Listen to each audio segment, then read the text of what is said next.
what I absolutely love most about you is you are sincerely one of the most happy, joyful people I've met, and who's super generous with your time and with your energy, and and I think that's the essence of what success is all about. And I totally connect with your story, because I had that moment, as I shared with you in our interview last week, about how I got into that moment where here I am at IBM and reached that level, and I'm not I'm not happy.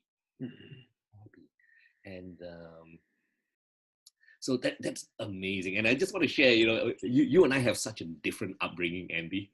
You heard about my bookish, academic, chase the results, and I could not ever imagine my dad even, I can't remember what I would have felt like such a massive failure at age year 11 to have dropped out of school in Malaysia, and what my life would have been like.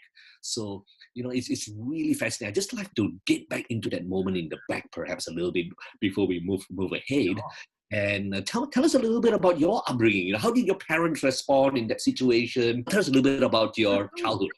Yeah, and parents look still together to this day, married 45 plus years, I believe. So Dad was a school teacher. Not only was he a school teacher, Dom, he's a school teacher at the same school I went. So, yeah.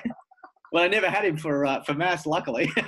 But Dad, Mum and Dad, I mean, we come from the typical middle class upbringing. We never wanted for anything, yet everything was provided, but not, I guess, to the point where you could have everything you wanted. It was just the bare necessities and needs. And I learned a lot. I learned a lot from my parents, which you never appreciate in the moment. It's always after the thought, after the event, you look back and there's the moments of appreciation. Just come back from a trip from Perth with them. So every moment that I spend, you just notice and appreciate that, they played such a real pivotal part. And that was, they were always very supportive.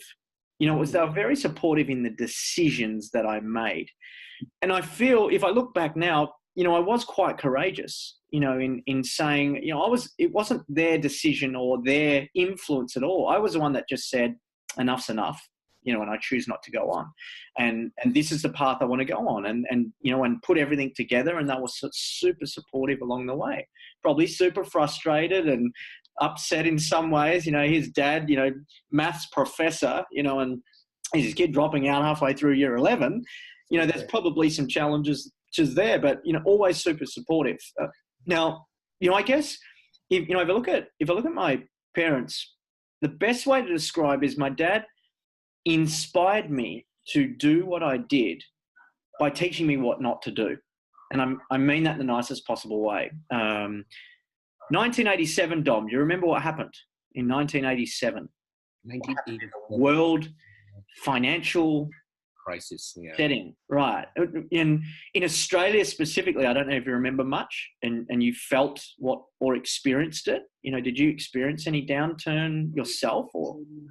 I was fresh out of uni, and I just remember it was a really challenging recession in Malaysia, which is one of the reasons why I actually didn't leave Sydney to return home to Australia after my first degree, because there were just no jobs. And I actually took a master's degree in Australia, frankly, so that I could also get a full-time job to look after two younger brothers who my parents were sending to Australia to study at that time. And so that I could get, literally get all the 3 years of my studies and have that start to pay for itself, so to speak. So when you consider that, what would a 7-year-old know about a financial crisis? And I didn't know anything except what was happening in our house. And so, if I look back at, I guess, resilience and things I've learned, my dad's taught me so much. And he taught me so much from this one moment, which I believe was his Ferrari steering wheel experience. So Dad, knowing now the information, here's what really happened, is in 1987, or just before that, we were living in one home, family home, and Dad was building a new home for us to move into, like a bigger house, right? And so back then, apparently the type of loan was like a bridging type loan, similar to what they have here, where you pay no interest or any costs or anything to do with the loan facility while your new house is being built, and basically the interest is just accruing. And when you sell the old property, you move into the new one, you clear the debt, and you live happily ever after, which works fantastic as long as there's no such thing as a global financial crisis or anything like a recession.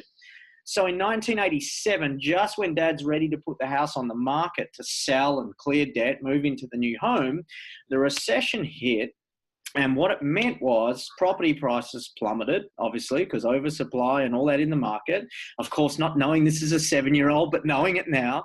And, at 7 years old, all I remember was this, Dom. I remember yelling, screaming, shouting in the house. I remember the feeling of fear and the feeling of lack, when it comes to scarcity of money and things. And I remember Dad packing the suitcase. That's what I remember. I remember it got to that point where Dad's packed a case and he's got in the car and he's driven off.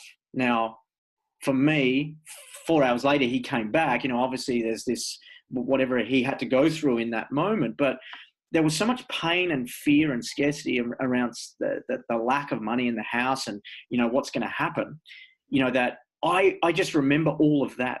As a 7-year-old kid, I remember all of it. Interest rates apparently shot to 18, 19%. Here's Dad holding the boat and trying to keep it all together.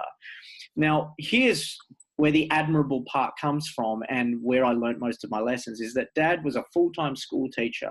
This is a guy with a university degree that's a maths professor, highly intelligent guy that was teaching by day and was cleaning banks by night. Wow. I remember as a kid going in with him and it was wonderful. Like I got to go into these banks and help him clean and, he's vacuuming and things. The big safe, I remember I got to draw on the whiteboard in the, in the corporate, meeting room out the back. I remember all of that. And this was a guy that was just keeping it together, and just managed to eventually sell the house and sort of keep things afloat. And we struggled for quite a long period of time. Moved into the house, I remember there was no flooring or carpets or, window, no dressings, no windows, anything. It was a bare house we lived in for quite some time. And so, I looked at that and I looked back, in appreciation of it. I mean, the work ethic that my dad taught me, he'll do whatever it takes to find his way out. He came back and dealt with and manned into what he needed to look after his family. So you look at that from a perspective of values of what that taught you, it's pretty impressive. And so, by that story, Dad to this day is very conservative when it comes to investing. And I was the polar opposite. It's like, so Dad would always say my gauge, right, Dom? If I want to know if it was a good investment, I'd tell Dad. If he said it's super risky, I'd go for it, mate. Amazing. So yeah, that's really I guess the story of Mum and Dad. I have a brother and a sister as well. Okay. Both older, so I'm the youngest.